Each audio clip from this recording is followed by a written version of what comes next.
రక్షకుడు. ఘోరంధకారమున దీపంబులేక పలుమారు పడుచుండగా, ఘోరంధకారమున దీపంబులేక పలుమారు పడుచుండగా, దుఃఖ నిరాశ యాత్రికులంతా దారి తప్పి ఉండగా, దుఃఖ నిరాశ దారి తప్పి ఉండగా, మార్గదర్శి అయి నడిపించువారిన్, మార్గదర్శి అయి నడిపించువారిన్ ప్రభుపాద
చీకటి నుండి దైవ వెలుగునకు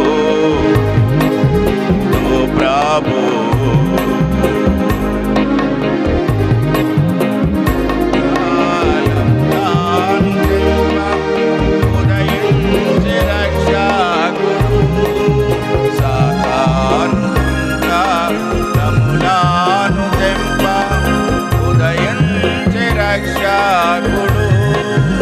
ఉదయించే దివ్య రక్షకుడు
గాక.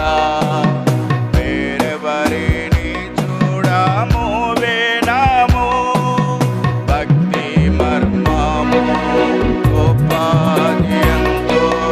శరీరుడుగా మారిన దేవా భక్తి మర్మము గొప్పది ఎంతో.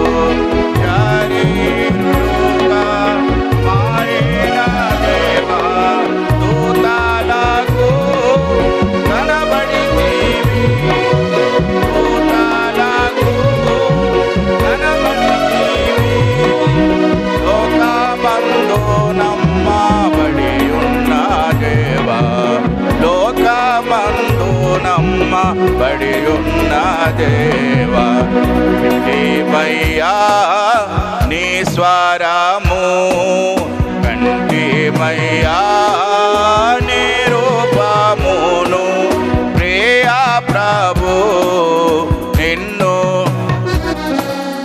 వేరెవరిని చూడము వినము ప్రియా ప్రభు నిన్ను గాక.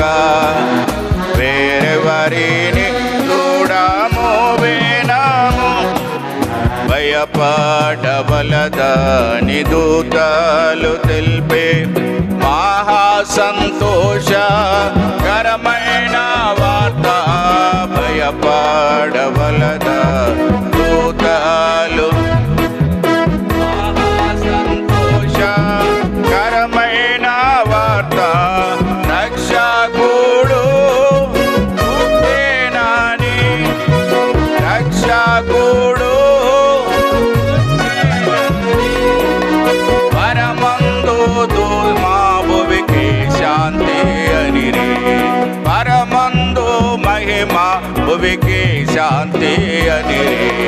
వింటిమయ్యా నీ స్వరము కంటిమయ్యా నీ రూపమును ప్రియా ప్రభు నిన్ను గాక. వేరెవరిని చూడము వినము ప్రియా ప్రభు నిన్ను.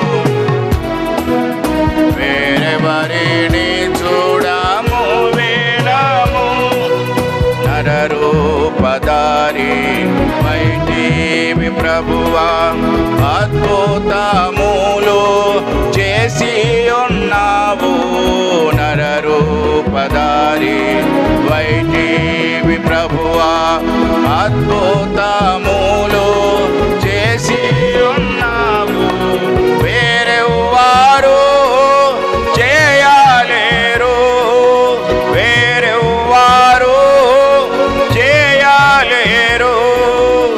అద్భుత కరుణా ఘనత కలుగునుగాక. అద్భుత కరుణా ఘనత కలుగునుగాక. కంటిమయ్యా నీ స్వరము కంటిమయ్యా నీ రూపమును ప్రియ ప్రభు నిన్ను గాక. వేరెవరిని చూడము వినము ప్రియా ప్రభు నిన్ను గాక. వేరెవరిని చూడము వినము మూగవారికి మాటలిచ్చితివి. వృద్ధి కొంటేని బాగు చేసితివి. మూగవారికి మాటలిచ్చితివి. వృద్ధి కొంటేని బాగు చేసితివి. మృతులను లేపితివి. మృతులను లేపితివి. పరాక్రమశాలివి నీవే ఓ ప్రభువా. పరాక్రమశాలివి నీవే ఓ ప్రభువా. కంటిమయ్యా నీ స్వరము కంటిమయ్యా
praise the Lord. Praise the Lord. Praise the Lord. Praise the Lord. Praise the Lord. మా ప్రియ స్నేహితులారా, ఈ క్రిస్మస్ సందర్భంగా మరి మా సహోదరుడు జయవర్ధన్ కుటుంబం మీ అందరికీ ఈ సమయంలో దేవుని సంకల్పాన్ని, క్రిస్మస్ యొక్క ఉద్దేశాన్ని మీకు తెలియచేయాలని సంఘంగా ఒక చర్చ్ తరపున, హెబ్రోన్ తరపున మేమందరము ఈ గృహంలో చేరిన మీ అందరికీ ఈ క్రిస్మస్ మాస సందర్భంగా మీకందరికీ శుభాకాంక్షలు, శుభములు. అయితే కొద్ది నిమిషాల్లో మీకు కొన్ని మాటలు దేవుని యొక్క గ్రంథములో నుండి తెలియచేయాలని ఆశపడుతున్నాం.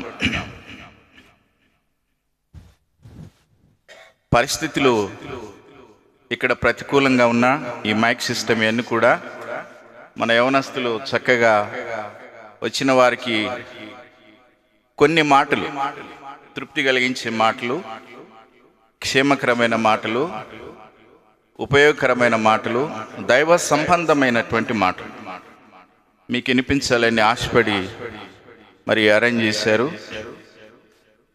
అనానుకూలత ఉన్నా కూడా మీరు పరిస్థితులను బట్టి దేవుని యొక్క మాటలు ఈ యొక్క గ్రంథంలో నుండి మేము మీకు తెలియజేస్తాం. మీరు ఎవరైనా సరే, ఎక్కడున్నా సరే, బయట వాళ్ళు కూడా, మరి బంధువులు, స్నేహితులు, రక్త సంబంధులు, కొలీగ్స్, చర్చ్ సభ్యులందరూ కూడా ప్రేమతో కొద్ది నిమిషాలు మీ యొక్క హృదయాలను, మనస్సులను దేవుని మాటల వైపు, మనుషుల మాటలు కాదు, దేవుని మాటల వైపు మీరు మళ్లించాలని మనవి చేస్తూ ఉన్నాం. ఈ యొక్క మనకు ఒక 40 నిమిషాలు లేదా 35 నిమిషాలు యేసుక్రీస్తు ప్రభువారు 3.5 సంవత్సరం దాదాపు మానవుడిగా వచ్చి ఈ లోకంలో జీవించి పాపము లేనివాడుగా, పరిశుద్ధుడిగా, నా మాటలు కాదు, from the word of God, దేవుని వాక్యంలో నుండి ఈ లోకానికి వచ్చి 3.5 సంవత్సరం మాత్రమే ఆయన సేవ చేశాడు. దేవుడుగా, దేవుడైన వ్యక్తి నరుడుగా వచ్చాడు. 3.5 సంవత్సరాలు ఈ లోకంలో సేవ చేసి ప్రపంచానికి, ప్రపంచ దేశాలను, ప్రపంచంలోని మానవాళిని అంతా కూడా ఒక ఇన్ఫ్లుయెన్స్ చేశాడు, ప్రభావితం చేసినటువంటి వ్యక్తి. ఇంకా ఈ 3.5 సంవత్సరంలో ఆయన పలికినటువంటి ప్రాముఖ్యమైన విషయాలు, ప్రసంబంధమైన విషయాలు మనుషులకు అర్థం కాలే, ఇంకా తెలుసుకుంటూనే ఉన్నారు, పరిశోధిస్తూనే ఉన్నారు, పరిశీలిస్తూనే ఉన్నారు, ఎంతోమంది డిస్కవరీ చేస్తూ ఉన్నారు. ఎన్నో గ్రంథాలు, మేధావులు ఎన్నో తలంపులు తీసుకొని వచ్చినారు. ఆయన కూడా దేవుని గురించి తెలుసుకోవటానికి కొంతవరకే తెలుసుకొని లోకయాత్ర ముగించుకొని వెళ్ళిపోయారు. అయితే ఈ 30 నిమిషాల్లో దేవుని గురించి ఎన్నో సంగతులున్నా కొన్ని మాత్రమే మీకు తెలియచేయాలని ఆశపడుతున్నాం. కాబట్టి మిమ్మల్ని మేము మనవి చేస్తూ ఉన్నాం. దేవుని వాక్యంలో నుండి ఈ యొక్క క్రిస్మస్ సంబంధించినటువంటి మాటలు, మొదటిగా లూకాసు వార్త 2వ అధ్యాయము, లూకాసు వార్త 2వ అధ్యాయము, మా వాళ్ళు చదువుతారు, 11వ వచనం. దావీదు పట్టణం నందు నేడు రక్షకుడు మీ కొరకు పుట్టి ఉన్నాడు, ఈయన ప్రభు అయిన క్రీస్తు, దానికి ఇదే మీ కానవాలు. ఒక శిశువు పొత్తిగుడ్డలతో చుట్టబడి ఒక తొట్టిలో పడుకొని ఉండుట మీరు చూచెదరని వారితో చెప్పెను. ఇక్కడ లూకాసు వార్త 2వ అధ్యాయము 11వ వచనంలో యేసుక్రీస్తు జననాన్ని గురించి వ్రాయబడింది. యేసుక్రీస్తు యొక్క జననాన్ని గురించి, పుట్టుకను గురించి వ్రాశారు. దావీదు పట్టణం నందు రక్షకుడు మీ కొరకు పుట్టి ఉన్నాడు. దావీదు పట్టణం నందు రక్షకుడు మీ కొరకు పుట్టి ఉన్నాడు. ఆయన ప్రవీణ యేసుక్రీస్తు రక్షకుడు మీ కొరకు పుట్టి ఉన్నాడు. మనం ఇంకొంచెం లోపలికి వెళ్ళేక ముందు ఈ రక్షకుడు ఎవరు, ఈ రక్షకుడు ఎవరు అనేది 2-3 మాటల్లో మీకు తెలియచేయాలని ఆశపడుతున్నా. యేసుక్రీస్తు ప్రభువారు రక్షకుడుగా ఈ లోకంలో జన్మించాడు. ఎవరు ఈ రక్షకుడు? ఫిలిప్పీయులకు రాసిన పత్రిక, ఫిలిప్పీయులకు రాసినటువంటి పత్రిక 2వ అధ్యాయం 7వ వచనం, 6వ వచనం వినండి దయచేసి. ఆయన దేవుని స్వరూపము కలిగిన వాడయండి. దయచేసి గమనించండి. ఆయన దేవుని, ఎవరు ఈ రక్షకుడు? ఎవరు ఈ రక్షకుడు? యేసుక్రీస్తు ప్రభువారు ఎవరు? ఈయన ఈ రక్షకుడు ఎవరు అనే దానికి 2 మాటల్లో మీకు తెలియచేయాలని మేము ఆశపడుతూ ఉన్నాం. చదువుమా. మొదటిగా, ఆయన దేవుని స్వరూపము గలవాడయుండి దేవునితో సమానముగా ఉండుట విడిచిపెట్టకూడని భాగ్యమని ఎంచుకొనలేదు, కానీ మనుష్యుల పోలికగా పుట్టి దాసుని స్వరూపమును ధరించుకొని తన్ను తానే రిక్తునిగా చేసుకొనెను. మరియు ఆయన ఆకారమునందు మనుష్యుడుగా కనపడి మరణము పొందునంతగా, అనగా శిలువ మరణము పొందునంతగా విధేయత చూపిన వాడై తన్ను తాను. ఇక్కడ 2-3 విషయాల్లో చాలా జవాబు మనకు దొరుకుతుంది. ఆయన దేవుడయుండి, దేవుని స్వరూపం కలిగిన వాడయుండి, యేసుక్రీస్తు ప్రభువారు ఈ మాట ప్రకారం ఆయన దేవుడయుండి దేవుని స్వరూపం కలిగినటువంటి వాడు. తర్వాత ఏమంటాడంటే 8వ వచనంలో, ఆయన ఆకారమునకు మనుష్యుడుగా కనపడి. ఇది ప్రశ్న. ఆయన దేవుడయుండి మనుష్యుని పోలికగా పుట్టి దాసుని స్వరూపము ధరించుకొని రిక్తుడుగా జన్మించాడు. ఆయన ఆకారమునకు మనుష్యుడుగా కనపడి, ఆయన ఆకారమునకు మనుష్యుడుగా కనపడ్డాడు. యేసుక్రీస్తు ప్రభువారు పశువుల పాకలో, పశువుల తొట్టిలో పరుండబడినటువంటి యేసుక్రీస్తు ప్రభువారు ఆకారమునకు మాత్రమే మనుష్యుడు. ఆయన ఎవరు? దేవుడయుండి దేవుని స్వరూపం మేము కలిగినటువంటి వాడు. అంతేకాకుండా రోమీలకు రాసినటువంటి పత్రిక మా మాటలు కాదు, దేవుని యొక్క వాక్యములో వ్రాయబడినటువంటి మాటలు మాత్రమే మీతో మేము మాట్లాడుతున్నాం. రోమీలకు రాసిన పత్రిక 9వ అధ్యాయం 5వ వచనం చదువుతాం, చూడండి. పితరులు వీరువారు, శరీరమును బట్టి క్రీస్తు వీరిలో పుట్టెను. గమనించండి, యేసుక్రీస్తు ప్రభువారు ఆకారమునకు మనుష్యుడుగా కనబడినటువంటి యేసుక్రీస్తు ప్రభువారు, చదువు, ఈయన సర్వాధికారి అయిన దేవుడయుండి నిరంతరము స్తోత్రార్హుడై ఉన్నాడు. ఆమేన్, ప్రైజ్ ది లార్డ్. ఆకారమునకు మనుష్యుడుగా కనబడినటువంటి యేసుక్రీస్తు ప్రభుల వారు, ఈ పశువుల తొట్టిలో పరుండబడినటువంటి యేసుక్రీస్తు ప్రభువారు ఎవరంటే, ఈయన దేవుడయుండి మనుష్యుని పోలికగా పుట్టినాడు. ఈయన సర్వాధికారి అయినటువంటి దేవుడయుండి, తర్వాత నిరంతరము నిరంతరము నిరంతరము నిరంతరము స్తోత్రార్హుడు, పూజనీయుడు, ఆరాధనలకు పాత్రుడు, ఆరాధనలకు యోగ్యుడు, స్తుతించుటకు స్తుతులకు పాత్రుడైనటువంటి దేవుడైన. అంతేకాదు, 1 తిమోతిలకు రాసిన పత్రిక 6వ అధ్యాయము 15, 16, 14, 15, 16 వచనంలో ఈయన శ్రీమంతుడు, రాజులకు రాజు, ప్రభులకు ప్రభు అని రాయబడింది.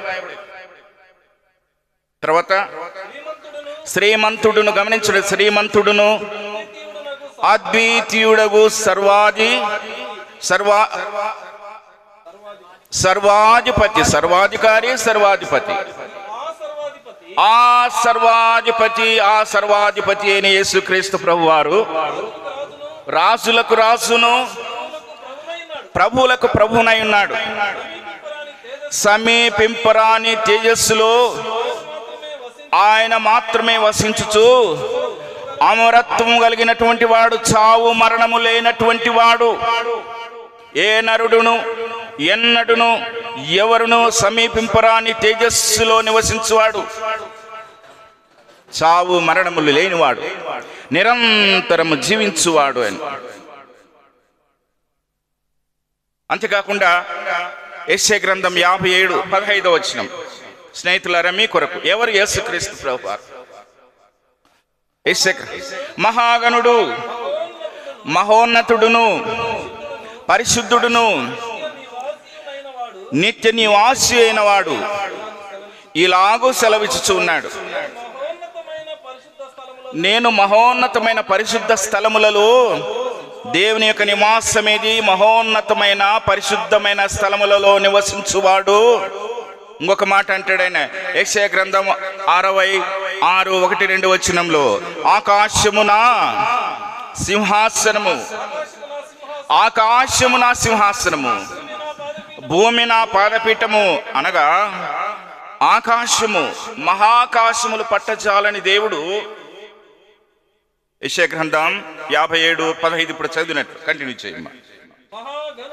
మహాగణుడును, మహోన్నతుడును, పరిశుద్ధుడును, నిత్య నివాసినైన వాడు ఇలాగు సెలవిస్తున్నాడు. విందాం ఎలాగు. నేను మహోన్నతమైన పరిశుద్ధ స్థలములో నివసించువాడు. ఆయన నివాస స్థలం ఏంటిదంటే మహోన్నతమైనటువంటి పరిశుద్ధ స్థలము, పరలోకము. అయినను వినండి, అయినను మహోన్నతమైనటువంటి పరిశుద్ధ స్థలములలో నివసించు దేవుడను అయినప్పటికీ వినయము కలిగినటువంటి వారి ప్రాణమును ఉజ్జీవింపచేయుటకు, నలిగిన వారి ప్రాణమును ఉజ్జీవింపచేయుటకు, వినయము కలిగిన వారి యొద్దను, దీన మనస్సు కలిగిన వారి యొద్దను నివసించుటకు నేను వచ్చాను అంటాడు. చూసారా, ఇప్పుడు యేసుక్రీస్తు ప్రభువారు 2000 సంవత్సరాలు పూర్వం వచ్చినటువంటి వాడు అని వ్యక్తి అని మనం అనుకుంటా ఉంటాం. అయితే ఇదే యేసుక్రీస్తు ప్రభువారు ఎప్పుడెప్పుడు ఏ కాలంలో ఉన్నాడు, ఎక్కడ ఉన్నాడు, ఆయన ఏ స్థలంలో ఉన్నాడు, ఆయన నివాస స్థలం ఏంటిదో, అక్కడి నుంచి మానవుల కొరకై వచ్చినటువంటి దేవుడని దేవుని వాక్యంలో రాయబడింది. అంతేకాకుండా పితరులతో అన్నాడు, మన ప్రవక్తలు తెలియజేస్తూ వచ్చినారు. 3వ అధ్యాయము నిర్గమకాండం 3వ అధ్యాయము 14 వచనం, నేను ఉన్నవాడను అంటాడు. 12, 13, 14 నేను ఉన్నవాడు వచనం చెప్పమ్మా. ఆ 14 వచనం 3:14 నిర్గమకాండం. అందుకు దేవుడు నేను ఉన్నవాడను అన్నాడు. నేను ఉన్నవాడను అనువాడు. I am God that I am the Lord that I am the Lord. నేను ఉన్నవాడను, నేను ఉన్నవాడను, ఆయన ఉన్నవాడు. అంతేకాకుండా ఈ ప్రభువైన యేసుక్రీస్తు వారు ఇంకా ఏమంటున్నాడంటే, ప్రకటనల గ్రంథం 1వ అధ్యాయము 18వ వచనం, ప్రకటనల గ్రంథం 1వ అధ్యాయం 18వ వచనం,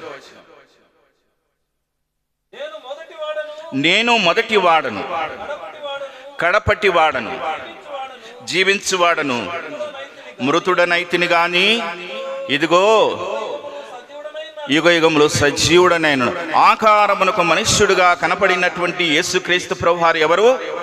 మొదటివాడు, కడపటివాడు, మృతుడనైతిని గాని ఇదిగో యుగ యుగములు జీవించువాడను అన్నాడు. ఇది యేసుక్రీస్తు ప్రభువారు 2000 సంవత్సరాల పూర్వం జన్మించిన వ్యక్తి కాదు. యేసుక్రీస్తు ప్రభువారి గురించి వాక్యంలో 3 విషయాలు ఉన్నాయి. ఏంటి అంటే ఆయన జన్మించినవాడు, పుట్టినవాడు అనింది. 9వ అధ్యాయం రోమా 5వ వచనం ఆయన పుట్టినవాడు అనింది. అంతేకాకుండా దళితులకు రాసిన పత్రిక 4వ అధ్యాయం 4వ వచనంలో ఆయన వచ్చినవాడు అనింది. అంతేకాకుండా యోహాను సువార్త 14వ అధ్యాయంలో ఆయన పంపబడిన వ్యక్తి, ఆయన పరలోకం నుండి జీవాహారంగా ఈ లోకమునకు వచ్చినటువంటి వ్యక్తి అని రాయబడింది. అంతేకాకుండా ఆయన ప్రత్యక్షమైన వ్యక్తి అని రాయబడింది. అంటే సత్యాన్ని బయలుపరచడానికి ఈ లోకానికి వచ్చినటువంటి ఆకారమునకు మనుష్యుడిగా కనపడినటువంటి యేసుక్రీస్తు ప్రభువారు అని వ్రాయబడింది. ఇది యేసుక్రీస్తు ప్రభువారు ఆకారమునకు మనుష్యుడని మనం అనుకున్నటువంటి వ్యక్తి ఎవరో 4-5 వచనాల్లో మనం చూస్తూ వచ్చినాం. అయితే ఈ విషయంలో ఈ యొక్క క్రిస్మస్ ఏంటిది, క్రిస్మస్ సందర్భం ఏంటిది, క్రిస్మస్ సందర్భం ఏంటిది అనేది ఈ సమయంలో మీకు కొన్ని వచనముల ద్వారా తెలియచేయాలని ఆశపడుతున్నాం. ఇక్కడ లూకాసు వార్త 1వ అధ్యాయం, లూకాసు వార్త 1వ అధ్యాయం వచనం 28. ఆ దూత లోపలికి వచ్చి ఆమెను చూచి, దయాప్రాప్తురాలా నీకు శుభం, ప్రభు నీకు తోడై ఉన్నాడని చెప్పెను. ఇక్కడ యేసుక్రీస్తు ప్రభువారు, ఇప్పుడు మనం చదివినటువంటి ఈ ప్రభుల వారు, ఆయన ఆ సింహాసనాన్ని, పరలోక రాజ్యాన్ని, ఆకాశములు మహాకాశములు పట్టజాలని దేవుడు, సర్వోన్నతుడు, సర్వాధికారి, శ్రీమంతుడు, రాజులకు రాజు, ప్రభులకు ప్రభు అయినటువంటి దేవుడు, పరిశుద్ధుడైనటువంటి దేవుడు ఈ లోకానికి రావటానికి, ఎందుకు ఈ లోకానికి రావాలి అంటే మానవుడు, మనుష్యులు ఈ ఆచారాల ద్వారా, సాంప్రదాయాల ద్వారా, ఈ మత భక్తి ద్వారా, గమనించండి, ఆచారాలు, సాంప్రదాయాలు, ఈ మత భక్తి, ఏ మతమైన ఈ యొక్క కార్యాలన్నీ కూడా వీటి ద్వారా మానవుడు దేవుని చేరలేని స్థితిలో ఉన్నాడు. మన సాంప్రదాయాలు, మన పద్ధతులు మనకు తృప్తి కలిగిస్తున్నాయి, కానీ దేవుని సంతోషపెట్టలేని స్థితిలో మానవుడు ఉంటున్నాడు. ఆ స్థితిలో మానవుడు ఉన్నప్పుడు దేవుని చేరలేని స్థితిలో ఉన్నాడు. ఆయన పరిశుద్ధుడు, ఆయన సర్వోన్నతుడు. ఆయనను చేరాలంటే మానవునిలో ఉన్నటువంటి పరిస్థితులు అన్నీ కూడా, అందుకే మానవుని యొక్క జీవితం ఎలాంటిదంటే దేవుని వాక్యంలో రాయబడింది. మార్కు సువార్త 7వ అధ్యాయం 21వ వచనం. మానవుడు ఎలాంటి స్థితిలో మానవుడు ఉన్నాడు, మానవుని యొక్క స్థితి ఏంటిదో మనం ఒకసారి చూద్దాం. లోపల నుండి అనగా మనుషుని యొక్క హృదయంలో నుండి, గమనిద్దాం, మనుషుని యొక్క హృదయంలోని దురాలోచనలు, జారత్వములను, దొంగతనములను, నరహత్యలను, వ్యభిచారములను, లోభములను, చెడుతనములను, కృత్రిమమును, కామ వికారమును, మత్సరమును, దేవదూషణయు, అహంభావమును, అవివేకమును వచ్చును. ఇవన్నీ, ఈ చెడ్డవన్నీ లోపల నుండి వచ్చి మనిషిని అపవిత్రపరచుచున్నాయి. చూసారా, దాదాపు 13-14 రకములైనటువంటి చిన్న చిన్న దయ్యాలు మానవుని యొక్క హృదయంలో నివసిస్తూ, మానవుని యొక్క హృదయంలో నివసించు సంసారం చేస్తూ ఉన్నాయి. ఇవి అంత ఈజీగా పోయేటి కాదు. ఇది మానవుని యొక్క హృదయ స్థితి. అందుకే ఇర్మియా అంటాడు 17వ అధ్యాయం 9వ వచనంలో, హృదయము అన్నిటికంటే మోసకరమైనది, అది ఘోరమైనటువంటి వ్యాధి కలిగినది, దాన్ని గ్రహించగలిగినటువంటి వారు ఎవరైనా ఉన్నారా? డాక్టర్ దగ్గరికి వెళ్తే, సార్ నాకు రోగం ఉంది సార్ అంటే, ఆ పేషెంట్ పోయినప్పుడు, అయ్యా నీ రోగం ఏంటి చెప్పు అంటాడు. సార్ నాకు పాప రోగం ఉందంటే దానికి మాత్రం లేదు, నేను కూడా పాపినే అంటాడు ఆయన. నేను కూడా మంచివాడు కాదు అంటాడేమో. నా దగ్గర లేదు దానికి విరుగుడే నా దగ్గర లేదు, నువ్వు వెళ్ళవలసిన దగ్గరికి వెళ్ళు అంటాడు. కాబట్టి మానవుని యొక్క హృదయము మోసకరమైనది, అది ఘోరమైనటువంటి పాపమనే వ్యాధితో ఇప్పుడు మనం చదివేమే 13 రకములైనటువంటి వ్యసనాలు, వ్యాధులు బానిసలైపోయినాడు మానవుడు. అలాంటి దాని వలన మానవుడు అపవిత్రపరచబడ్డాడు. ఈ అపవిత్రమైనటువంటి మానవుడు దేవుని చేరలేడు. అందుకే దేవుడే ఒక ప్రణాళిక చేసుకున్నాడు. దేవుడే ఒక మహా సంకల్పాన్ని ఆయన సిద్ధం చేసుకున్నాడు. లూకాసు వార్త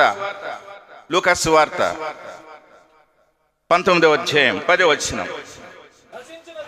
నశించిన దానిని, ఈ 13 రకములైనటువంటి 14 రకములైన వ్యసనముల చేత నశించిన మానవుని యొక్క హృదయాన్ని, నశించిన దానిని వెదకి రక్షించుటకు మనుష్య కుమారుడు వచ్చెను. ఇప్పుడు మనం చదివిన అన్నిటి ద్వారా మానవులలో ఏదో ఒక రకమైనటువంటి బలహీనత ఉంది. దాని ద్వారా మానవుడు అపవిత్రపరచబడ్డాడు, దేవుని చేరలేని స్థితిలో ఉన్నాడు. మన పుణ్యకార్యాలు, మన దాన ధర్మాలు అనేకమైనటువంటి మనకు తృప్తి కలిగిస్తున్నాయి, కానీ ఏ రోజు కూడా అది మన తృప్తి కొరకే చేసుకుంటున్నాం, కానీ దేవునికి తృప్తి కలుగుతున్నాయా లేదా అని మనం ఎప్పుడూ ఆలోచించాం. అయితే దేవుడు సృష్టికర్త అయిన దేవుడు, దేవాతి దేవుడు, సర్వాధికారి అయినటువంటి దేవుడు, నిరంతరము జీవించువాడు, ప్రేమ కలిగినటువంటి వాడు. నేను శాశ్వతమైన ప్రేమతో మానవులను ప్రేమిస్తున్నాను అంటాడు. ఆ ప్రేమ కలిగినటువంటి దేవుడు ఆయనే ఆయనే ఆయనే మనందరి కొరకై నరుడుగా ఈ లోకంలో జన్మించినాడు. This is called real Christmas. సృష్టికర్త అయిన దేవుడు, ఆది అంతము లేని దేవుడు, ఉన్నవాడు అనువాడు, నేను మొదటి వాడను కడపటి వాడను అన్న దేవుడు, నేను నిరంతరము జీవించువాడను, చావు మరణము లేనటువంటి దేవుడు మానవుడుగా ఈ లోకానికి వచ్చాడు. ఇదే క్రిస్మస్, ఇదే నిజమైన క్రిస్మస్. చాలా మంది ఏదో అనుకుంటున్నారు, ఇదేదో తలుస్తున్నారు. నో, దేవుని వాక్యం సృష్టికర్త అయిన దేవుడు, ఆయన దేవుడైండి మనుష్యుని పోలికగా పుట్టి పశువుల పాకలో జన్మించాడు. అడగొచ్చు, ఏం సార్ దేవుడేంటి పశువుల పాకలో జన్మించటం ఏంటి? దేవుడు అక్కడ జన్మిస్తాడా? దేవుడు అంతఃపురంలోనో మంచి మంచి భవనాల్లో జన్మిస్తాడు. ఇది ఎందుకు దేవుడు మానవునికి ఒక రహస్యం పెట్టాడు. ఈ పశువుల పాక, పశువుల తొట్టి, పశువుల పాకలో ఆయన ఎందుకు పరుండ పెట్టారు అంటే, అది చెక్ చేసుకోండి అమ్మా. ఈ పశువుల తొట్టి, పశువుల పాక పశువులకు నీళ్లు పెట్టేది, పశువులకు మేత వేసేది, పశువులకు ఆహారం వేసేది. అక్కడ ఏమాత్రం మంచి వాసన మనం చూడలేం, అక్కడ దుర్వాసన, అక్కడ ఏమాత్రం మంచిది ఉండదు. మానవుడు వెళ్ళటానికి ఏమాత్రం ఇష్టం ఉండదు. ఆ యొక్క స్థలాన్ని దేవుడు కోరుకున్నాడు. ఆ పశువుల పాకే, ఆ పశువుల తొట్టే మానవుని యొక్క హృదయం, చెడిపోయిన హృదయం, అన్ని వ్యసనాలతో, అన్ని రోగాలతో, రకరకాలైనటువంటి వ్యసనాలతో నిండినటువంటి మానవుని యొక్క హృదయాన్ని దేవుడు కోరుకున్నాడు. ఓ మానవుడా, ఓ కుమారుడా, ఓ కుమార్తె, నీ హృదయం నాకి అంటున్నాడు. ఆయన హృదయాన్ని కోరుతున్నాడు. ఆయన నీ నుండి ఏమీ కోరలేదు, నీ హృదయాన్ని కోరుతున్నాడు. నీ హృదయాన్ని నేను మారుస్తాను అంటున్నాడు, నీ హృదయాన్ని నేను బాగు చేస్తాను అంటున్నాడు. అందుకే మన యొక్క ఆచారాలు, సాంప్రదాయాల వలన మానవుడు దేవుని చేరలేకుంటే పరిశుద్ధుడైనటువంటి దేవుడే, సర్వాధికారి అయినటువంటి దేవుడే ఇదే నిజమైన క్రిస్మస్. ఇదే నిజమైన క్రిస్మస్. ప్రియ స్నేహితులారా, ఈ క్రిస్మస్ సందర్భంగా దేవుడు ఈ లోకానికి రావటానికి మనుష్యులను వాడుకున్నాడు తన పాత్రలుగా. దేవుడు ఈ లోకానికి రావటానికి మనుషులను తన పాత్రలుగా వాడుకున్నాడు. ఇప్పుడు మనం లూకాసు వార్త 1వ అధ్యాయం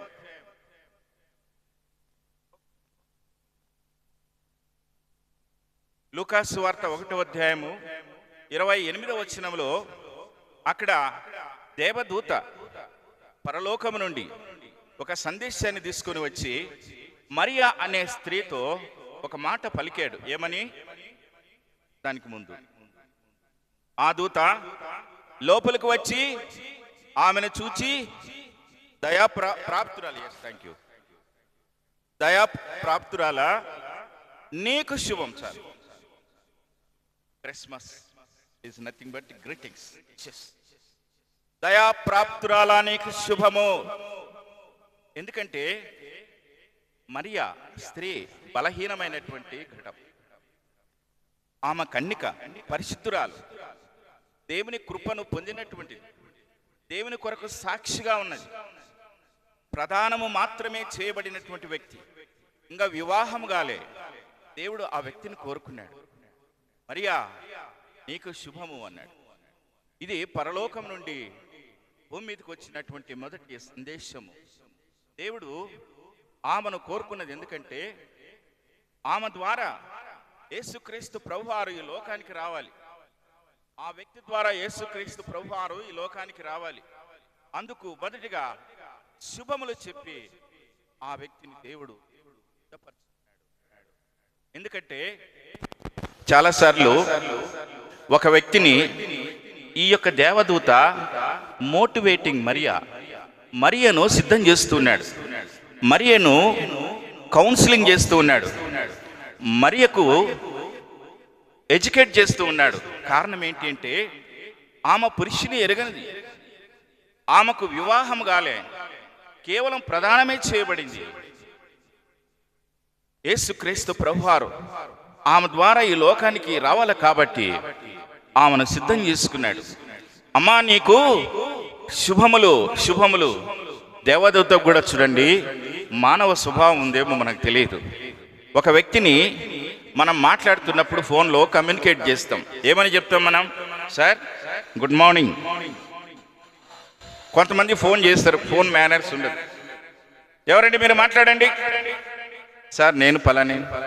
మీరు ఎవరో చెప్పాలి కదా, మీరే కదా నాకు ఫోన్ చేసింది. సార్ సార్ అంటే మనం ఫోన్ ద్వారా ఆ వ్యక్తిని అట్రాక్ట్ చేసుకోవచ్చు. సార్ ఈరోజు నాకు పర్మిషన్ కావాలి, మా జయవర్ధన్ అనే సహోదరుడు హెబ్రోన్ చర్చ్కి వస్తారు, వారు యేసు ప్రభుకు హృదయం ఇచ్చారు, వాళ్ళ ఇంట్లో ఫంక్షన్ జరుగుతుంది, మేము అక్కడికి వెళ్ళాలి, దయచేసి నాకు అనుమతి ఇవ్వండి, ఈరోజు అనుమతి తీసుకొని వచ్చిన వాళ్ళందరూ ఇక్కడికి అని అంటే ఆయన, సార్ మీరు కూడా రండి. ఎస్ తప్పకుండా వస్తాను, పర్మిషన్ గ్రాంటెడ్ అని. అంటే మనము వాళ్ళకు శుభములు చెప్పే విధానంలో ఉంది మన ప్రేమ.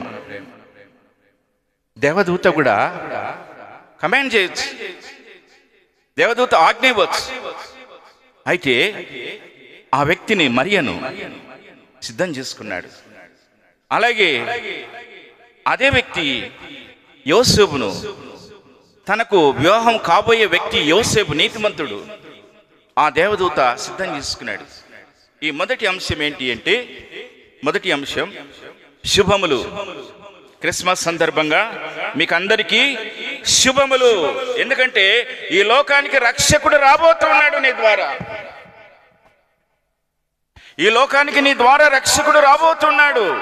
నువ్వు సిద్ధంగా ఉండు, నీకు శుభములు. ధైర్యంగా ఉండు, భయపడకు. ఆ దేవదూత ఆ బలహీనురాలైనటువంటి ఆ వ్యక్తిని సిద్ధం చేసుకున్నాడు. He was preparing entirely to give birth to Christ to this world. యేసుక్రీస్తు ఈ లోకానికి రావటానికి శుభములతో ప్రారంభించాడు. కనుక ఇది ఎక్కడి నుంచి వచ్చిన సందేశం కాదు, పరలోకం నుండి వచ్చినటువంటి శుభములు ఇవి. క్రిస్మస్ అనగా శుభములు, గ్రీటింగ్స్, విషెస్, శుభవార్త. ఇది ఆశీర్వాదం. యేసుక్రీస్తు ఈ లోకానికి రావటానికి క్రిస్మస్ ఇది ఒక ఆశీర్వాదం ప్రపంచానికి. ఇది రెండవది. లూకాసు వార్త 2వ అధ్యాయం, లూకాసు వార్త 2వ అధ్యాయం 11వ వచనం. దావీదు పట్టణమునందు నేడు రక్షకుడు. చాలు. ఇప్పుడు రెండో మాట ఏంటంటే పరలోకం నుండి వచ్చినటువంటి సందేశం అండి ఇది. మొదటి సందేశం ఏంటిది? శుభములు, శుభములు, శుభములు. రెండవ సందేశం ఏంటిది? దావీదు పట్టణం రక్షకుడు, సేవియర్ ఇస్ బోర్న్. రక్షకుడు పుట్టినాడు. ఇదిగో రక్షకుడు మీ కొరకు దావీదు పట్టణం రక్షకుడు పుట్టాడు. రక్షకుడు వచ్చాడు. ఈ సేవియర్ ఆఫ్ ద వరల్డ్, ఆయన రక్షకుడు. దేవుని వాక్యంలో ఏమనిందంటే ఆయన రక్షకుడు, నిజ రక్షకుడు, లోకరక్షకుడు, పాపుల రక్షకుడు, దేవుడు అని రాయబడింది. ఈ నిజ రక్షకుడు, లోకరక్షకుడు లోకాన్ని రక్షించటానికి, లోకాన్ని పాపము నుండి, అంధకారము నుండి, దుష్టత్వము నుండి, అవిధేయత నుండి, దుర్మార్గత నుండి, అసత్యము నుండి రక్షించటానికి, లోకానికి విడుదల కలిగించటానికి రక్షకుడు ఉదయించాడు. రక్షకుడు మన కొరకు, మీ కొరకు పుట్టి ఉన్నాడు. ఇది ఎక్కడి నుంచి వచ్చింది ఈ సందేశం? పరలోకం నుండి. శుభములు కూడా పరలోకం నుండి. మూడో మాట చూద్దాం. క్రిస్మస్ అనగా మూడో మాట చూద్దాం. ఏం సందేశం దేవుడు మానవులకు వినిపించాడో చూద్దాం.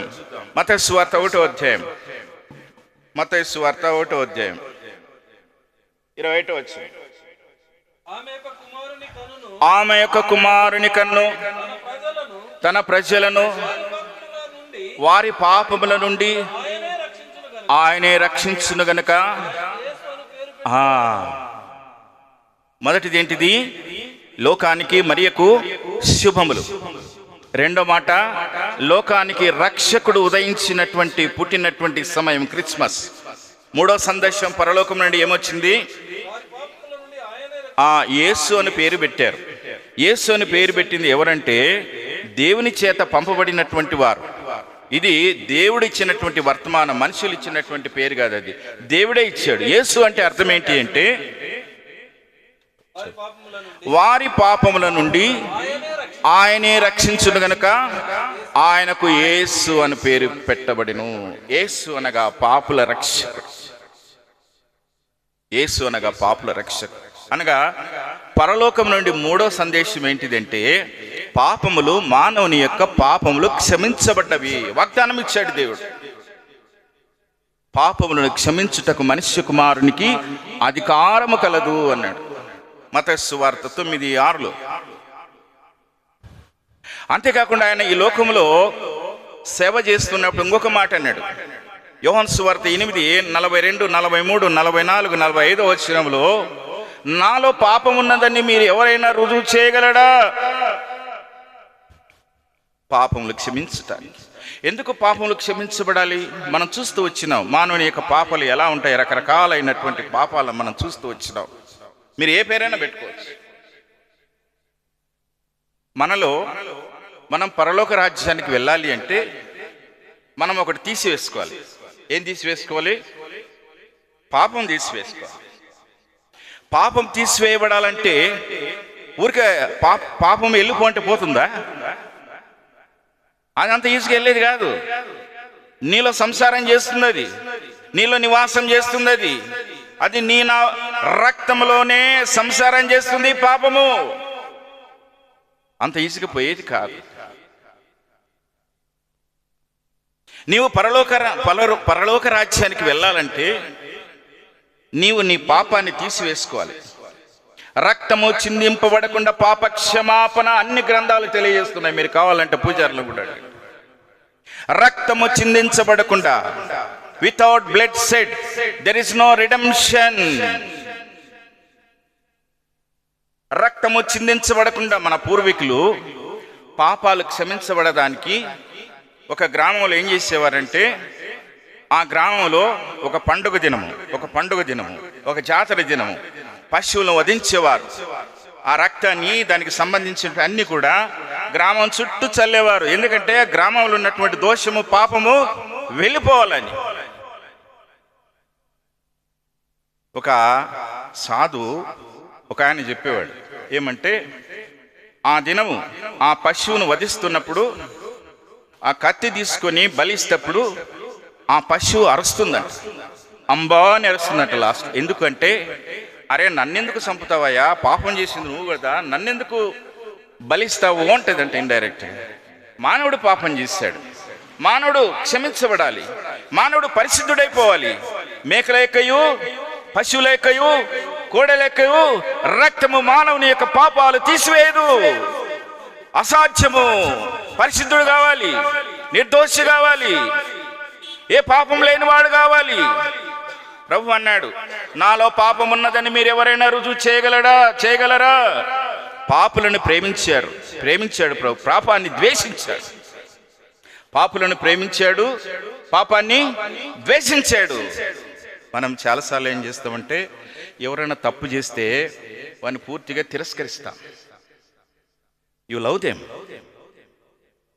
పాపాన్ని తిరస్కరించు, వానిలో ఉన్నటువంటి చెడుగును ప్రయత్నించాలి. మనుషులను మనం తిరస్కరించకూడదు, పాపాన్ని తిరస్కరించాలి. ఆ రెండిట్లో ఉన్నటువంటి వ్యత్యాసాన్ని మనం తెలుసుకున్నట్టు మనుషులను మనము సంపాదించుకుంటాం. అలాగే యేసుక్రీస్తు ప్రభువారు పాపులను ప్రేమించాడు, వాళ్ళ ఉన్న పాపాన్ని ద్వేషించాడు. అందుకే పాపమును తీసివేయుటకై మనిషి కుమారునికి అధికారం కలదు అన్నాడు. కాబట్టి మనలో ఉన్నటువంటి పాపము తీసివేసుకోవాలి. ఆ పరిశుద్ధుడైనటువంటి యేసుక్రీస్తు యొక్క రక్తము మనల్ని కడిగి పవిత్రపరుస్తుంది. మనకు పరిశుద్ధత వస్తే, మనం పరిశుద్ధులుగా తీర్చబడినప్పుడే యేసుక్రీస్తు ప్రభువారు తీసుకుని వెళ్తాడు పరలోక రాజ్యానికి. ఈ మాట ఎక్కడుంది అంటే, యోహాను సువార్త 14వ అధ్యాయం 2వ వచనంలో రాయబడింది. నా తండ్రి ఇంట అనేక నివాసములున్నవి, నా తండ్రి ఇంట అనేక నివాసములున్నవి, లేని ఎడల మీతో చెప్పుదును, మీకు స్థలము సిద్ధపరచు నేను వెలుచు ఉన్నాను. నేను వెళ్ళి మీకు స్థలము సిద్ధపరచని ఎడల నేనుండు స్థలంలో మీరు ఉండులాగన మరలా వచ్చి నా యొద్ద ఉండుటకు. మనము పరిశుద్ధులుగా ఉంటే, మన హృదయము కడగబడితే, యేసుక్రీస్తు యొక్క రక్తంలో శక్తి ఉంది, యేసుక్రీస్తు యొక్క రక్తంలో ప్రభావం ఉంది. మీరు అడగవచ్చు, యేసుక్రీస్తు యొక్క రక్తంలో ప్రభావము శక్తి ఉందని ఎట్లా చెప్తారు సార్ మీరు అన్నాడు. ఒకసారి 1982 ఒక రీసెర్చ్ జరిగింది. ఏం రీసెర్చ్ అంటే, యేసుక్రీస్తు ప్రభువారిని సిలువ వేసినప్పుడు యెరూషలేము నుండి గొల్గతా కొండ వరకు నడిపించారు. సిలువను ఏపించి నడిపించారు. ఆయన సిలువ మోసుకుంటూ దాదాపు 14-16 స్థలాల్లో ఆయన నిలబడిపోతాడు, అలసిపోతాడు. ఎందుకంటే మనుష్యుడిగా వచ్చాడు కదా, రక్త మాంసంలో ధరించుకున్నవాడు కదా. ఆ 6వ స్థలంలో ఒక స్త్రీ వచ్చిందంట. ఒక స్త్రీ వచ్చి ప్రభు మీద ఉన్నటువంటి ప్రేమతో ఆమె దగ్గర ఉన్నటువంటి తువాల తీసుకొని ప్రభువును ముఖం అంతా తుడిచింది. ఆ యొక్క తువాల రక్తంతో నిండినటువంటి ఆ తువాల ఇప్పటికీ మ్యూజియంలో, అది రోమ్లోనూ జర్మన్లోనూ ఉంది అని చెప్తున్నారు. అది ఒకటి. యేసుక్రీస్తు యొక్క రక్తంలో ప్రభావం ఉంది, జీవం ఉంది అనే దానికి ఒకటి. రెండవది యేసుక్రీస్తు ప్రభుల వారిని సిలువ వేశారు. యేసుక్రీస్తు ప్రభు వారిని సిలువ వేసినప్పుడు ఆయన దేహమంతా రక్తముగా మార్చబడింది. తలలో ముండ్ల కిరీటం, చేతులలో శీలలు, కాళ్ళలో శీలలు, ప్రక్కన బల్లెంతో పొడిచారు, వీపు కొరడాలతో దున్నబడింది. ఆయన ప్రక్కన బల్లెంతో పొడిచారు. ఆయన ముఖం మీద ఉమ్మి వేసుకున్నాడు. మానవుడు చేసిన తలంపుల ద్వారా చేసిన పాపల నిమిత్తమై ఆయన తలలో ముండ్ల ద్వారా చేసినటువంటి ఆ ముండ్ల కిరీటాన్ని ధరించాడు. ఎందుకంటే నువ్వు రాజు అన్నావు కదా, మానవుడు హృదయం ద్వారా చేసిన పాపం నిమిత్తమై ఆయన ప్రక్కన బల్లెంతో పొడిచాడు, రక్తము చిందించబడింది. మానవుడు చేతుల ద్వారా చేసిన పాపముల నిమిత్తమై మానవుని యొక్క దేవుని యొక్క హస్తములలో శీలలు కొట్టబడ్డాయి సిలువకు. కాళ్ళ ద్వారా పరిగెత్తి చేసిన పాపం నిమిత్తమై కాళ్ళల్లో శీలలు కొట్టారు, వీపున దున్నారు, ముఖమున ఉమ్మి వేశారు. ఆయన మానవుల కొరకై వికారముగా మార్చబడ్డాడు. ఆత్మ సంబంధమైనటువంటి సౌందర్యాన్ని నీకు నాకు ఇచ్చు నిమిత్తమై ఆయన ముఖము వికారముగా మార్చబడింది. ఆకారమునకు మనుష్యుడైన ఈయన దేవుడైన సృష్టికర్త అయిన పరిశుద్ధుడైన సర్వోన్నతమైన స్థలములలో నివసించువాడు, ఆది అంతము లేనివాడు, ఇన్ఫినిటీ గాడ్. ఆయనకు అంతం లేదు. ఆయన నిరంతరము జీవించువాడు. ఆయన స్తోత్రాలకు అర్హుడు, ఆరాధనలకు పాత్రుడు, పూజనీయుడు. ఆయన నీ కొరకు నా కొరకు విలువైన రక్తాన్ని కార్చాడు. ఆ సిలువలో చివరిగా ఆయన ప్రక్కన బల్లెంతో పొడిచినప్పుడు ఆయన పెద్ద కేక వేశాడు. మత్తయి సువార్త 27వ అధ్యాయం 52వ వచనంలో ఉంటుంది. ఇప్పుడు చూడొద్దండి, సమయం లేదు, అయిపోయింది. చివరికి కేక వేసి ప్రాణం విడిచాడు. తండ్రి నన్ను ఎందుకు చేయి విడిచితివి? లామా లామా సబక్త అంటాడు. ఏలి ఏలి లామా సబక్త, ఓ దేవా నన్ను ఎందుకు చెయ్యి? ఆయన పెద్ద కేక వేసి ప్రాణం విడిచాడు. అప్పుడు ఏమైంది తెలుసా? భూకంపం వచ్చింది, బండలు బద్దలైనాయి. అప్పుడు ఆయన తల వంచి ప్రాణం విడిచాడు. తల వంచి అప్పుడు ఆ తల మీద ఉన్నటువంటి ఆ రక్తమంతా, దేహం మీద ఉన్న రక్తమంతా, అక్కడ భూకంపం వచ్చినప్పుడు ఆయనను శిల వేసినప్పుడు ఆ క్రింద బండలు బద్దలైనాయి. ఆ బద్దలైనటువంటి బండ సందులలో ప్రభు యొక్క రక్తము దారాలుగా కార్చబడింది. యెరూషలేము మీద దాడి చేశారు శత్రువులు, బబులోను వాసులు, అస్సూరీయులు. రకరకాలైన ప్రజలు దాడి చేస్తే ఆ దాడిలో యెరూషలేము అంతా ధ్వంసమైపోయింది. అక్కడ ఉన్నటువంటి యాజకులు కొంతమంది దేవుని మందిరంలో ఉన్నటువంటి ఆ యొక్క మందస్సము అంటది. ఆ మందస్సాన్ని ఎక్కడైతే యేసుక్రీస్తు ప్రభువారు సిలువ వేయబడ్డారో అక్కడ గుహ ఉందంట. ఆ గుహలో క్రింద దాచిపెట్టారు. ఆ రక్తము ఆ మందస్సం మీద పడింది. ఆ రక్తాన్ని తీసుకున్నారు. మొదట చెప్పాను కదా, ఒక స్త్రీ ఆ తువాల తీసుకున్నదని రక్తంతో నింపింది అని ఆ తువాల తీసుకున్నారు. మూడవది ఏంటంటే, యేసుక్రీస్తు ప్రభువారు యూదులకు, ఇశ్రాయేలులకు వారు పొడుగాటి చొక్కాను ధరిస్తారు. ఆ చొక్కా కూడా రక్తమయమైపోయింది. దాన్ని తీసుకొని బ్లేడ్తో, కత్తులతో తీసి గీకి ఆ రక్తాన్ని తీసుకుని ల్యాబులు వేస్తే అందులో జీవం ఉంది, ప్రభావం ఉంది అన్నాడు. యేసుక్రీస్తు యొక్క రక్తంలో ప్రభావం ఉంది, జీవం ఉంది. యేసుక్రీస్తు యొక్క రక్తంలో ప్రభావం. అంతేకాకుండా పురుషులకు 23 క్రోమోజోములు ఉంటాయి, స్త్రీలకు 23 ఉంటాయి, కలిస్తే 46. ఆ రక్తాన్ని ఆ ల్యాబ్లో వాళ్ళు టెస్ట్ చేస్తే 24 క్రోమోజోములు ఉన్నాయి. చాలా విచిత్రం కదా.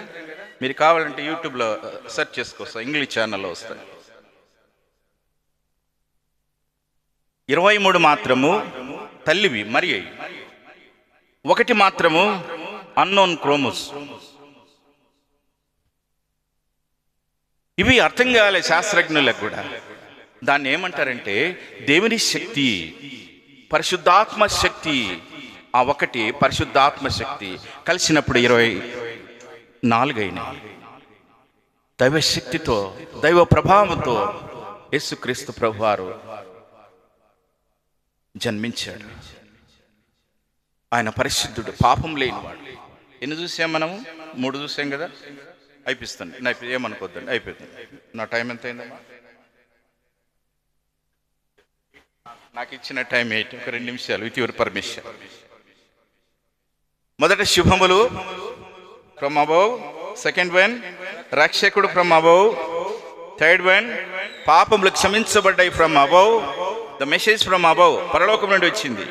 4వది చదవండి. 4వది 22వ వచనం, మత్తయి సువార్త 1:22, ద ఫోర్త్ వన్. మత్తయి సువార్త 22.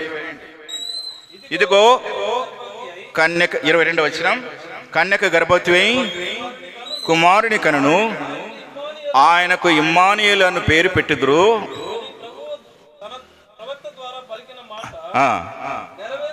నెరవేరునట్లు ఇదంతయు జరిగెను.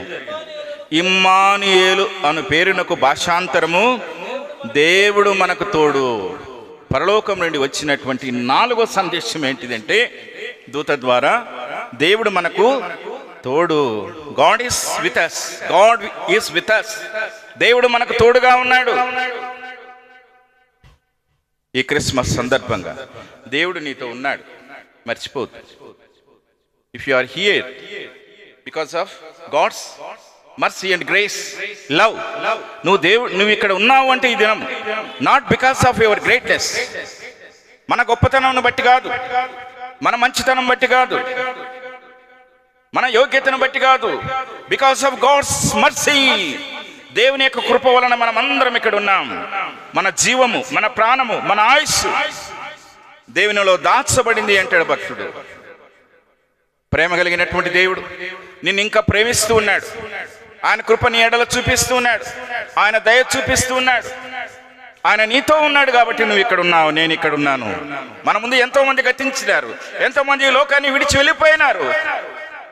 మన మంచి వాళ్ళమని కాదు, దేవుని యొక్క కృప, దేవుని యొక్క ప్రేమ మనల్ని వెంటాడుతూ వచ్చింది. మానవులను దేవుడు ప్రేమించాడు కాబట్టి దేవుడే నరుడుగా ఈ లోకానికి వచ్చాడు. అది దేవుని ప్రేమ, దేవుని కృప. నీకు తోడుగా ఉన్నాడు. కలవరపడద్దు. శిష్యులతో చెప్పాడు, మీరు కలవరపడొద్దండి. చాలాసార్లు రోగాలు వచ్చినప్పుడు, ఆర్థిక ఇబ్బందులు వచ్చినప్పుడు ఇంట్లో సమాధానం ఉండదు, కలవరం ఉంటుంది. అయితే ఈ క్రిస్మస్ సందర్భంగా 4వ అంశం ఏంటంటే, దేవుడు మనతో ఉన్నాడు. దేవుడు మనతో ఉన్నాడు. నువ్వు భయపడవద్దు మరియా, దేవుడు మనతో ఉన్నాడు. ఈ దినము నీకు ఇచ్చే వర్తమానం ఏంటిదంటే, పరలోకం నుండి, ఇది మా మాటలు కాదు, పరలోకం నుండి దేవదూత ద్వారా దేవుడు పంపించినటువంటి పరసంబంధమైనటువంటి వర్తమానం. క్రిస్మస్ సందర్భంగా దేవుడు మనతో ఉన్నాడు, దేవుడు మనతో ఉన్నాడు. ఇంకొక 2 మాటలు తర్వాత 4వ మాట, 5వ మాట, లూకాసు వార్త 2వ అధ్యాయం 14వ వచనం. సర్వోన్నతమైన స్థలములలో దేవునికి మహిమయు,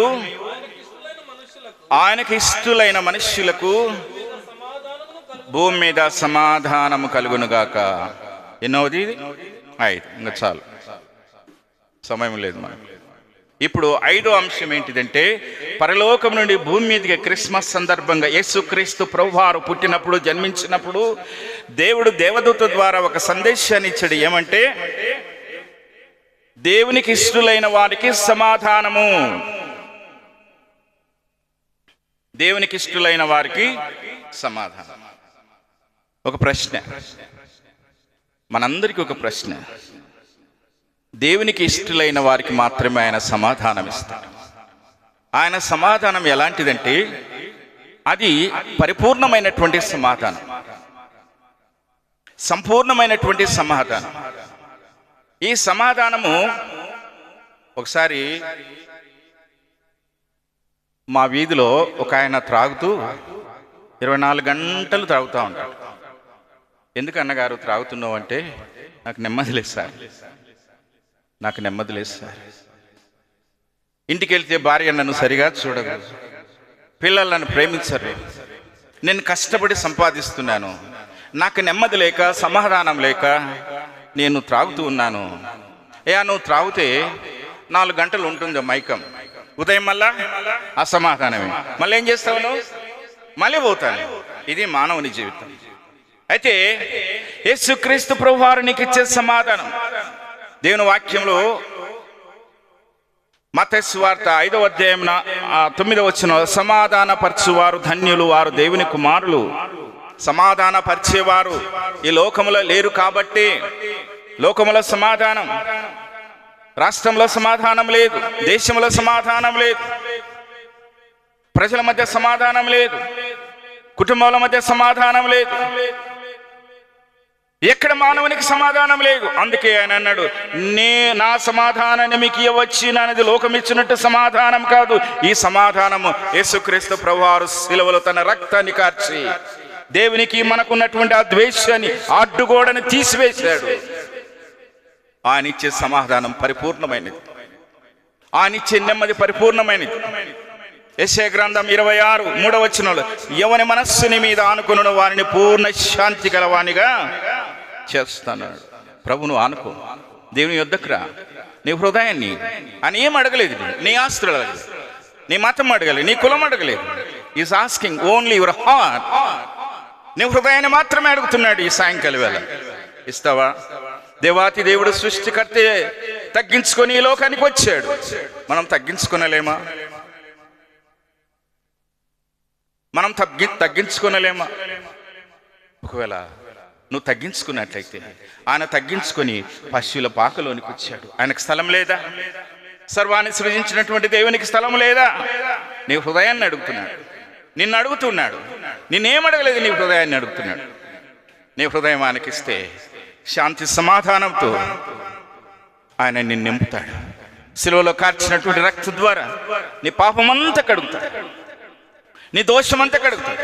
నిన్ను పరిశుద్ధునిగా చేసి ఆయన వచ్చినప్పుడు నిన్ను తీసుకొని వెళ్తాడు. ఇది క్రైస్తవ నిరీక్షణ. ఇది క్రైస్తవులకు, దేవుని యందు విశ్వాసం ఉంచిన వారికి బైబిల్ నేర్పించే పాఠం ఇది. ఈ లోకం విడిచిపెడితే ఒక దినము మేము పరలోక రాజ్యంలో ఉంటాము. ఆ నిరీక్షణ ఇచ్చాడు దేవుడు. ఈ యొక్క క్రిస్మస్ సందర్భంగా నీకు ఒక నిరీక్షణ ఇవ్వబోతున్నాడు దేవుడు. ఈ లోకం శాశ్వతం కాదు. ఈ లోకం ఆవిరి వంటిది, నీటి బుడగ లాంటిది, ఎండిపోయే పువ్వు లాంటిది, ఆవిరి లాంటిది, పగిలిపోయిన కుండ లాంటిది, ఓటి కుండ లాంటిది జీవితం. మానవుని జీవితము మంటి పురుగు లాంటిది. రేపేమి సంభవించునో నీకు తెలియదు. దేవుని వాక్యం దేవునితో ఉండాలి అంటే, ఆ పరలోక రాజ్యంలో ప్రభుత్వం ఉండాలి అంటే నీకు సమాధానం కావాలి. ఆ సమాధానమే యేసుక్రీస్తు ప్రభు. రాయనాడు, నేను సమాధానము అన్నాడు, నేనే సమాధానము అన్నాడు. యేసయ్యను హృదయంలో చేర్చుకుంటే ఆయన నీ హృదయంలో నివాసం చేస్తాడు. యేసయ్యకు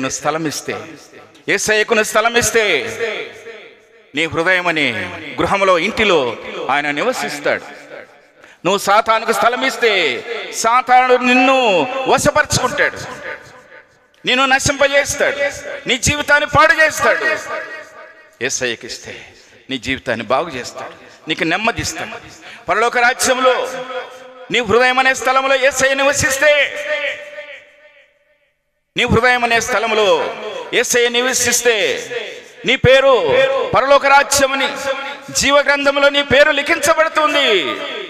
ఈ లోకంలో ఎన్ని పేర్లు నువ్వు ఎక్కడైనా రాసుకో, ఒక దినం ఈ లోకం గతించబోతుంది. పంచభూతాలు ఒక దినం లవ్ అయిపోతాయి. ఎక్కడుంటాం మనము? అయితే యేసయ్యను నమ్ముకో, యేసయ్యను విశ్వాసం ఉంచు. పరలోక జీవ గ్రంథంలో నీ పేరు లిఖించబడుతుంది. ఎవని పేరైనను పరలోక రాజ్యంలో జీవ గ్రంథంలో రాయబడినట్టు కనపడని ఎడలా, if any once name not found written in the book of life, they will be thrown into the hellfire. జీవ గ్రంథములో ఎవని పేరైనను కనపడని ఎడలా వారు నిత్యాగ్నికి యేసుక్రీస్తు ప్రభువారు ఆహ్వానిస్తున్నాడు. నీ హృదయం నాకి, ఆయన నీకు సంతోషం ఇస్తాడు. నిజమైన సంతోషమే సర్వలోకానికి ఇది శుభవార్త. Great Joy to the world.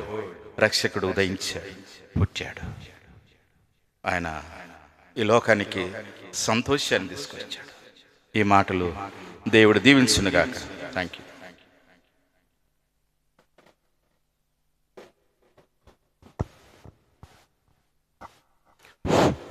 ప్రార్థన చేసుకుందాం. ప్రేమైన పరలోకపు తండ్రి, పరిశుద్ధుడైన మా దేవ, వందనములు స్తోత్రం చెల్లిస్తున్నాం. ఈ రాత్రికాల సమయంలో నీ వాక్యం చుట్టూ ఇలాగ మేము చేరి లూకాసు వార్త 2వ అధ్యాయంలో నీ జన్మ యొక్క వృత్తాంతమును మేము ధ్యానించడానికి కృపనిచ్చినందుకై స్తోత్రములు.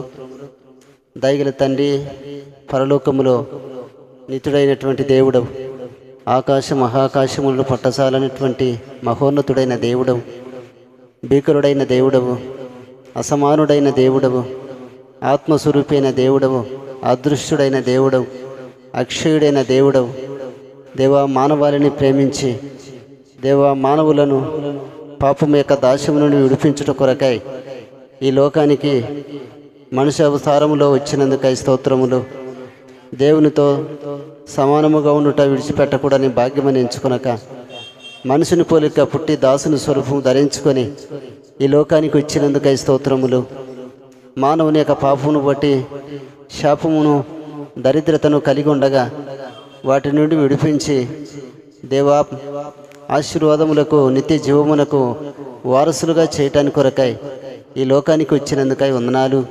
ఈ సందేశాలన్నీ కూడా ఈ గొప్ప మర్మం సువార్త దేవా లేఖనాల్లో నుండి నీ ప్రజలకు అనేకులకు వినిపించడానికి ఈ రాత్రికాలం మీరు మమ్మల్ని జ్ఞాపకం చేసుకున్నందుకు స్తోత్రములు. అలాగ రావటానికి ఒక కన్యకను ప్రభా, మరి కన్యక గర్భమందు మీరు పుట్టినందుకై స్తోత్రములు. అనగా ఇమ్మానుయేలైనటువంటి దేవుడవుగా ఈ లోకములో మీ యందు విశ్వాసం ఉంచిన వారికి, భయభక్తులు గల వారికి నీతి సూర్యుడు ఉదయించును అని రాయబడిన ప్రకారంగా నీతి సూర్యుడుగా ఈ లోకంలో మీరు ఉదయించినందుకు స్తోత్రములు. కాలము సంపూర్ణమైనప్పుడు కన్యక స్త్రీ గర్భమందు పుట్టి దేవా, మరి పశువుల తొట్టిలో పరుండు పెట్టబడ్డావు. అనగా మానవుని యొక్క హృదయం దేవా తొట్టికి పోల్చబడుతుంది. చెడిపోయినటువంటి హృదయం, ఆ చెడిపోయిన హృదయాన్ని బాగు చేసి దానిలో నివాసం చేయాలని మీరు ఇష్టపడుతున్నారు. ఈ ఆత్మీయమైనటువంటి మర్మాలు నీ ప్రజలకు తెలియజేసినందుకై వందనాలు చెల్లిస్తూ ఉన్నాం. దయగల తండ్రి, మీ రాకతో మానవాళికి శుభం కలిగింది. అలాగనే ప్రభా, మరి మీ పవిత్రమైనటువంటి జీవితం ద్వారా మానవాళికి ప్రభా, మరి దేవా, మరి ఆశీర్వాదం కలిగింది. మీ మరణము, భూస్థాపన, పునరుద్ధానాల ద్వారా మానవాళికి నిత్య జీవము మీరు ప్రసాదించినందుకై మీకు స్తోత్రాలు దేవా. మరి మీ ద్వారా కలిగినటువంటి నిరీక్షణ తిరిగి ప్రభా మీరు రాబోతున్నారు. వారిని తీసుకొని పోవటానికి ఈ సంగతులన్నీ కూడా ఈ రాత్రికాలం ప్రభా వాక్యంలో నుంచి విన్నయ్య వారికి మేలుకరంగా ఉండినట్లుగా మీరు వినిపించినందుకై స్తోత్రాలు. విన్న మాటలు హృదయాల్లో ఫలింపచేయమని ప్రార్థిస్తున్నాం. కొత్తగా ఎవరైతే వచ్చినారో ఈ వాక్యమందు మనసు ఉంచి విన్నారో వారిలో ఆత్మ కార్యం చేయమని ప్రార్థిస్తున్నాం. వినుట ద్వారా విశ్వాసం కలుగును, వినుట క్రీస్తు మాట వలన కలుగునని రాయబడిన ప్రకారంగా వారి హృదయాలు మనోనేత్రాలు వెలిగించి వారిలో కార్యం చేయమని ప్రార్థిస్తున్నాం. దయగల తండ్రి, మరి దేవ పాపం నుంచి విడిపించబడి హృదయంలో మీకు స్థానం ఇచ్చి మిమ్మల్ని సేవించి బిడ్డలుగా చేయండి. అదే నిజమైనటువంటి క్రిస్మస్ అని మీరు అందిస్తూ వచ్చినటువంటి నీ వాక్య సందేశాన్ని బట్టి వందనాలు చెల్లిస్తున్నాం. ప్రతి ఒక్కరిని దీవించండి. ముఖ్యంగా ఈ కుటుంబాన్ని, సహోదరు జయవర్ధన్ బట్టి, సహోదరి లావణ్య పిల్లల్ని బట్టి మరొకసారి వందనాలు, స్తోత్రాలు చెల్లిస్తున్నాం. ఈ కుటుంబాన్ని రక్షించుకొని ఈ గృహము ద్వారా నేడు దేవాసు ఈ శుభవార్తను అనేకులకు ప్రకటించడానికి కృపనిచ్చినందుకు వందనాలు. విన్నటువంటి వారిలో మీ ఆత్మకార్యం చేయండి. అలాగనే ప్రభా, మరి ఈ కుటుంబాన్ని కూడా ఆశీర్వదించండి. అన్ని జనాంగం మధ్య ఈ బిడ్డలు సాక్షులుగా ఉండినట్లుగా చేయండి. ఇలాగ ఈ సంవత్సరంలో మీరు కాపాడుతూ వచ్చారు. వాగ్దానాలు ఇచ్చి సంవత్సరము నుంచి సంవత్సరాంతం వరకు నీ కనుదృష్టిని మనసు ఈ బిడ్డల మీద ఉంచినందుకు స్తోత్రాలు.